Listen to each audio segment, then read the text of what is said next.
प्रिय भक्तों, हिंदू धर्म के अनुसार हनुमान जी महाराज को भगवान शिव का रुद्रावतार माना गया है। वे श्री राम के सबसे बड़े भक्त और समर्पण के प्रतीक हैं। जिन पर उनकी कृपा होती है, उनके जीवन के सभी कष्ट और परेशानियां कुछ ही पलों में समाप्त हो जाती हैं। हनुमान जी ने अपना संपूर्ण जीवन भगवान श्री राम की सेवा और भक्ति में समर्पित कर दिया। बजरंग बली शक्ति और साहस के प्रतीक माने जाते हैं।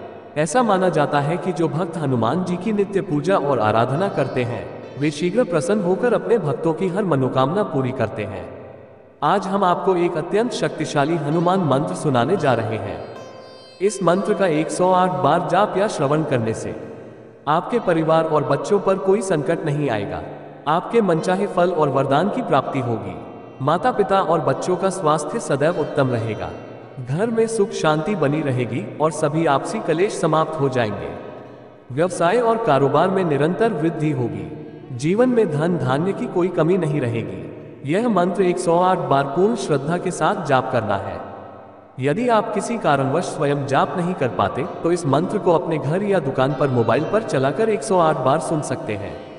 प्रिय भक्तों, यदि आप हनुमान जी की कृपा प्राप्त करना चाहते हैं, तो हमारे इस वीडियो को एक दिल से लाइक करें।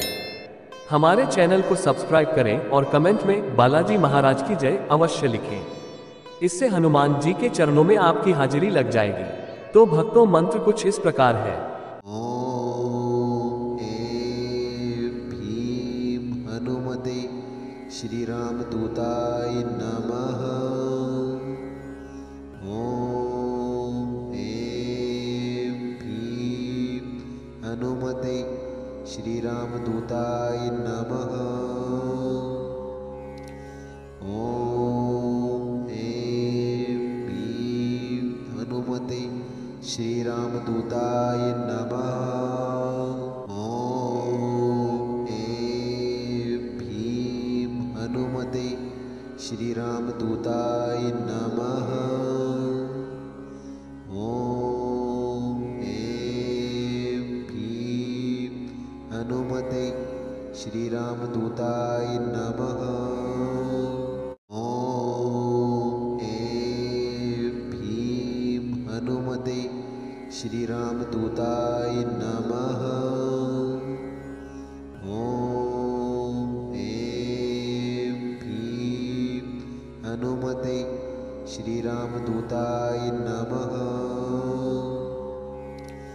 ओम भीम हनुमते श्री राम दूताय नमः।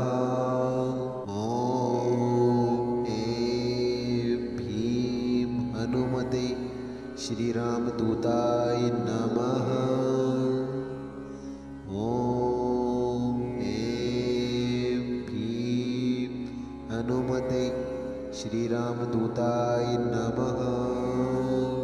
ओम भीम हनुमते श्री राम दूताय नमः।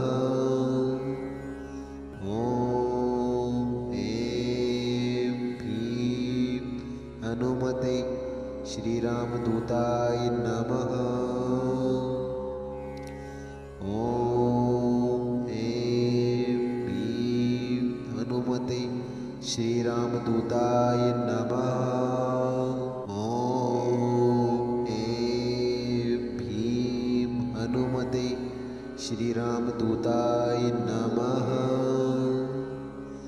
ओम भीम हनुमते श्री राम दूताय नमः। ओम भीम हनुमते श्री राम दूताय नमः। ओम भीम हनुमते श्री राम दूताय नमः। ओम भीम हनुमते श्री राम दूताय नमः। ओम भीम हनुमते श्री राम दूताय नमः। ओम भीम हनुमते श्री राम दूताय